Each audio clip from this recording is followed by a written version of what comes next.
ஆகாஷ்வாணி.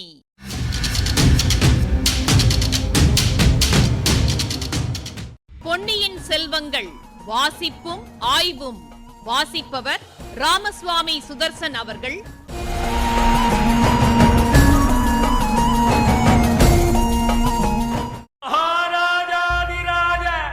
ராஜகம்பீர ராஜமார்த்தாண்ட ராஜகுலோத்துங்க ராஜகுலதிலக ஈரேழு 14 லோகத்தின் அதிபதி பாரா.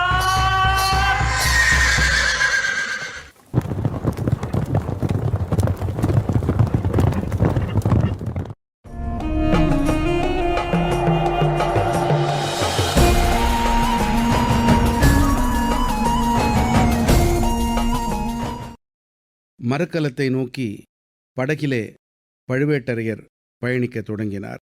இந்த வேளையிலே பார்த்திபேந்திரனும் நந்தினியும் பேசிக் கொண்டிருந்தார்கள். அப்போது பார்த்திபேந்திரன், பெண்ணுருவம் கொண்டவர்கள் சிலர் வானத்தையும் பூமியையும் தங்கள் காலடியில் போட்டுக்கொள்ளும் சக்தி பெற்றவர்கள் என்று கேட்டிருக்கிறேன்.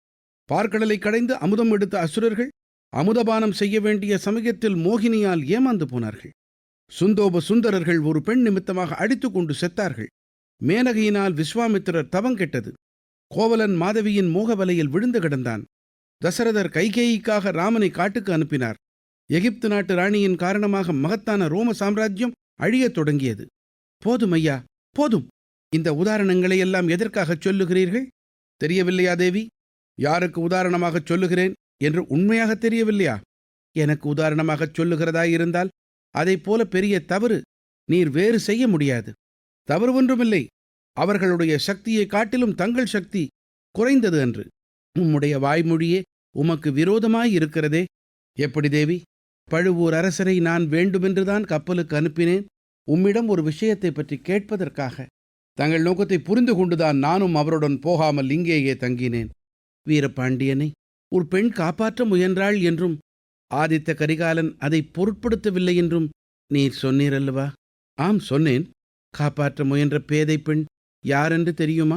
இப்பொழுது பழுவூர் அரண்மனையின் ஜோதியாக விளங்கும் இளையராணி நந்தினி தேவிதான். நீ சற்று முன் வர்ணித்தபடி எனக்கு அவ்வளவு சக்தி இருந்திருந்தால் நான் காப்பாற்ற விரும்பிய மனிதரின் உயிரை காப்பாற்றியிருக்க மாட்டேனா? அது ஏன் என்னால் முடியாமல் போயிற்று? இரத்த வெறி கொண்டிருந்த ஆதித்த கரிகாலன் அந்த சமயம் தங்கள் விருப்பத்தை நிறைவேற்றி வைக்கவில்லைதான். ஆனால் அதற்கு பிறகு 3 வருஷமாக அவர் எத்தகைய சித்திரவதையை அனுபவித்து வருகிறார் என்பதை நான் அறிவேன். உமக்கெப்படி தெரியும் ஐயா? உம்மிடம் சொன்னாரா? 3 வருஷமாய் மனத்திலே வைத்துக்கொண்டு கஷ்டப்பட்டு கொண்டிருந்தார். அவருடைய உள்ளத்தை ஏதோ ஒரு துன்பம் அரித்து கொண்டிருக்கிறது என்பதை மட்டும் அறிந்திருந்தேன். 10 நாளைக்கு முன்பு நான் ஈழத்துக்கு புறப்பட்டதற்கு முதல் நாள்தான் மனத்தை திறந்து என்னிடம் சொன்னார். அது முதல் என்ன? பழுவூர் இளையராணியை பார்க்க வேண்டும் என்ற ஆசை என் மனதிலும் குடிகொண்டு விட்டது. ஆதித்த கரிகாலரின் நிலையில் நீர் இருந்திருந்தால் நான் கேட்டுக்கொண்டதற்காக வீரபாண்டியரை உயிரோடு விட்டிருப்பீர் என்று சொன்னது நினைவிருக்கிறதா? நன்றாக நினைவிருக்கிறது. அது உண்மைதானா? சத்தியம் தேவி, தாங்கள் சோதித்து பார்க்கலாம். ஐயா, என் மனத்தில் ஒரு சந்தேகம் இருக்கிறது. அதை சொல்லட்டுமா? தங்கள் தங்க குரலில் எதை சொன்னாலும் என் செவிகள் இன்பமடையும், உள்ளம் பூரிக்கும். நீர் என்னை சோதிப்பதற்காகவே இப்படி பேசுகிறீர் என்று சந்தேகிக்கிறேன். நான் விரிக்கும் மோகவலையை பற்றி பேசி நீர் எனக்கு வலை விரிக்க பார்க்கிறீர். என்னுடைய அந்தரங்கத்தை அறிந்து கொள்ள முயல்கிறீர். பார்த்திபேந்திரன் திடுக்கிட்டு போனான். ஆரம்பத்தில் அவன் பேச ஆரம்பித்தபோது அந்த எண்ணத்தோடுதான் ஆரம்பித்தான். பிறகு அதை மறந்துவிட்டான். கபடமாக ஆரம்பித்த பேச்சு அவனை மோகக்கடலில் உண்மையாகவே தள்ளிவிட்டது. முதலில் அப்படி எண்ணியது குற்றம் என்று வெட்கப்பட்டான். அதை வெளியில் காட்டிக்கொள்ளாமல், தேவி, அவ்விதம் தங்களை சோதித்து ஒற்றன் வேலை செய்ய நான் பிரயத்தனப்படும் பட்சத்தில் என் தலையில் இடிவிழட்டும் என்றான். ஐயோ, அப்படி சொல்லாதீர் என்று நந்தினி அலறினாள். ஏன் தேவி, ஏன்? உங்கள் பெரிய இளவரசரிடமிருந்து வந்தானே இன்னொருவன், அவன் பெயர் என்ன? வந்தியத்தேவனா? ஆம், அவன்தான். என்னிடம் மிக தந்திரமாக ஒற்று அறிந்து போக முயன்றான். தாங்கள் சொல்வதை பார்த்தால் அவன் தலையில் இடி விழுந்தே விட்டது போலிருக்கிறதே. துரதிருஷ்டவசமாக அவன் தலையில் இடி விழவில்லையே. அவன் நின்ற கப்பலில் அல்லவா விழுந்தது. அதனால் அவனுக்கு வந்த ஆபத்து சின்ன இளவரசரையும் அல்லவா பீடித்து விட்டது. பாவம், பழையாறை இளைய பிராட்டியை நினைத்தால் எனக்கு பரிதாபமாக இருக்கிறது.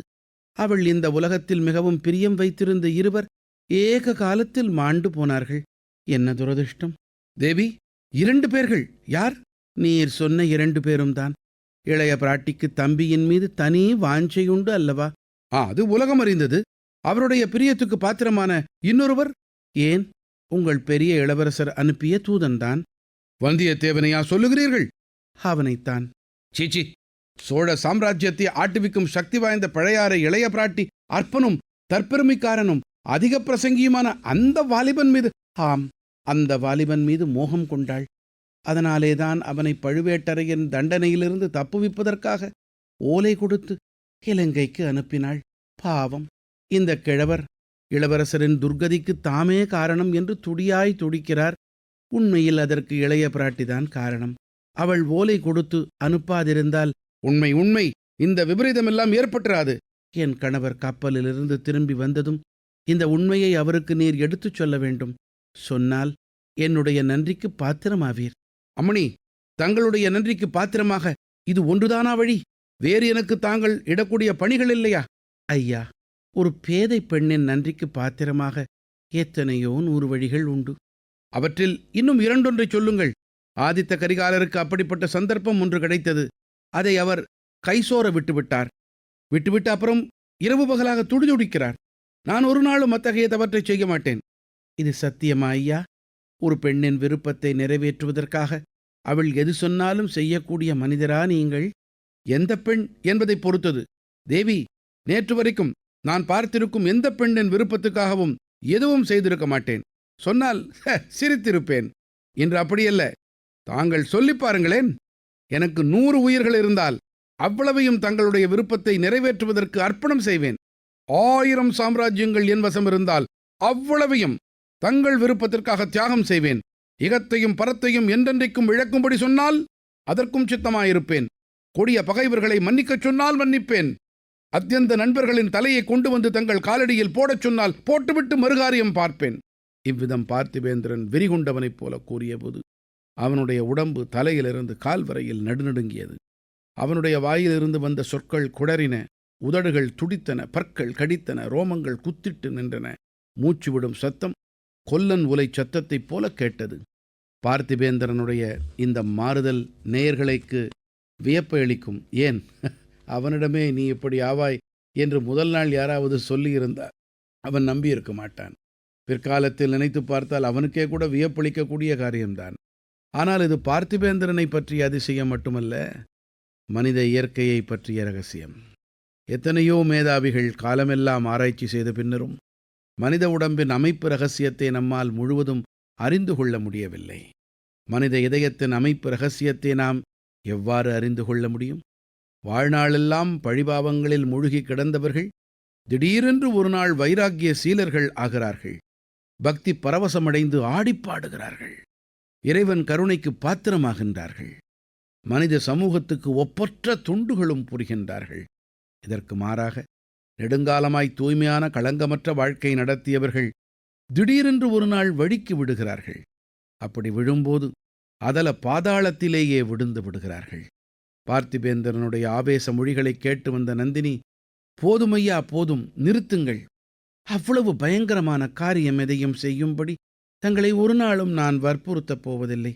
தங்களுக்கும் எனக்கும் உகந்த சந்தோஷமான ஒரு காரியத்தை, அதைத்தான் நான் சொல்லப் போகிறேன் என்றாள்.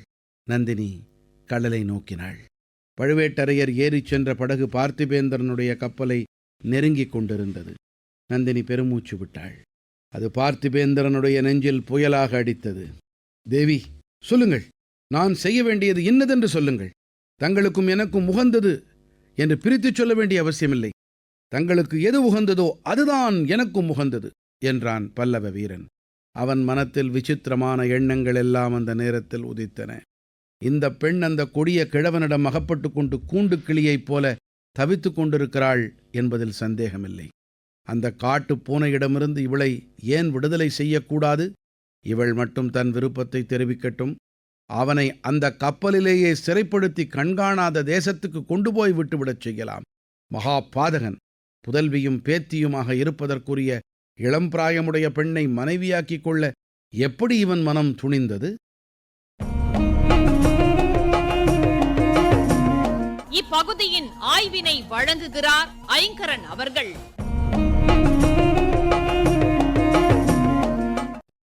இளவரசரை சிறைப்பிடிச்சுக்கிட்டு வர்றதுக்காக 2 கப்பல்கள் புறப்பட்டு போனதிலிருந்தே பெரிய பழுவேட்டரையர் மனக்கவலைக்கு ஆளாகி இருந்ததை பார்த்தோம். எந்த தருணத்திலேயும் எந்த வடிவத்திலேயும் ஆபத்து வரக்கூடும். அப்படி ஏதாவது ஆயிட்டா தனக்கு பெரும்பழி ஏற்படுமே, இந்த பதற்றத்திலேயே இருந்ததால பார்த்திபேந்திரன் கொண்டு வந்த செய்தியை முழுமையா கேட்காம புலம்பினார். ஆத்திரத்துல கொல்லவும் துணிஞ்சிட்டார். அவர் அமைதிப்படுத்துற மாதிரி கனிவா பேசி, ஐயா, இவர் இலங்கைக்கு எதுக்காக போனார்ங்கிறதுலேருந்து விவரமா சொல்லட்டுமேன்னு தந்திரமா திசைய மாத்திட்டா நந்தினி. எல்லாத்தையும் கேட்ட பிறகும் தன்னாலேதான் சோழ நாட்டுக்கு பெருங்கேடு வந்துட்டுதுன்னு கதர்னதும், நீங்க கட்டளையே பிறப்பிக்காம இருந்திருந்தாலும் இவருடைய கப்பல்ல ஏறி இளவரசர் காஞ்சிக்கு பயணமாகி இருப்பார் இல்லையா, சுழற்காற்றுல சிக்கி இருப்பார் இல்லையா, இப்படி இருக்க தங்களை ஏன் குற்றவாளியா நினைச்சு வேதனைப்படுறீங்க? இப்படி சொன்னதும் பெரியவருக்கு கொஞ்சம் தெளிவு பிறக்குது. இங்கே இருந்து இளையராணியின் அடுத்த நாடகம் தொடங்கினதையும் கவனிச்சோம். ஆதித்த கரிகாலர் நந்தினியை பார்த்த பிறகுதான் காதல் கொண்டார். இந்த பல்லவனுக்கோ அவளை பத்தி கேள்விப்பட்டதிலிருந்தே மோகம் பிறந்துடுச்சு. விறக போட போட தீ கொழுந்து விட்டு எரியற மாதிரி நந்தினி பேச பேச வெறி ஏறுது அவனுக்கு. பாண்டியர்களை முறியடிச்சு மதுரையை மறுபடியும் கைப்பற்றி வீரபாண்டியனின் தலையையும் கொணாராமல் தஞ்சைக்கு திரும்புறதில்லைன்னு அன்னைக்கு ஆதித்த கரிகாலர் சபதம் செய்த போது உடன் இருந்தவன் இந்த பார்த்திபேந்திரன். மற்ற 2 பேரோட இணைஞ்சு வீரபாண்டியன் தலை கொண்ட விருதை பகிர்ந்துகிட்டவனும் இவன்தான். இன்னைக்கு இகத்தையும் பரத்தையும், அதாவது இம்மை மறுமை சுகங்களை இழக்கவும் சித்தமாயிரு. கொடிய பகைவர்களை மன்னிக்கச் சொன்னா மன்னிக்க ஆயத்தமாயிருக்கான். அத்தியந்த நண்பர்களின், அதாவது தொடக்கத்திலிருந்து இந்த கணம் வரை நண்பர்களாக இருந்தாலும் அவங்க தலை வேணும்னா மறுகணமே நந்தினியின் காலடியில போட்ட பிறகுதான் மறுகாரியம். நந்தினி கேட்டதோ ரொம்ப எளிய உதவி. இளவரசரின் துர்கதிக்கு இளைய பிராட்டிதான் காரணம். இதை பெரியவருக்கு எடுத்து சொல்லணும். இதை விட்டுட்டு வானளாவ அவன் கட்டின ஆகாச கோட்டைகளை நினைச்சு உள்ளூர சிரிச்சிருப்பா அந்த இளையராணி. வந்தியத்தேவன்னு சொல்லாம உங்க பெரிய இளவரசரின் தூதன்னு குறிப்பிடுறா. அந்த அதிக பிரசங்கி வாலிபன் மேல இளைய பிராட்டி மோகம் கொண்டாள்னு சொல்லி பல்லவனை சோதிச்சு பார்க்கறா. கந்தமாறன் தன்னிடம் கொண்டிருந்த சபலத்தை அடக்கி வச்சிருந்ததை உணர்ந்த நந்தினி குந்தவை வரப்போகிற செய்தியை அறிஞ்சதும் அவன் அடைஞ்ச பரபரப்பை கண்டு ரசிச்சது நினைவிருக்கும். அடே அப்பா, ரொம்ப அபூர்வ சிருஷ்டிதான்.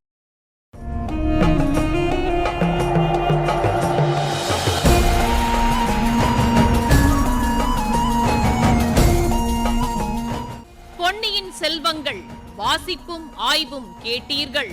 வாசித்தவர் ராமசுவாமி சுதர்சன் அவர்கள். ஆய்வினை வழங்கியவர் ஐங்கரன் அவர்கள். படைப்பு சென்னை வானொலி நிலையம்.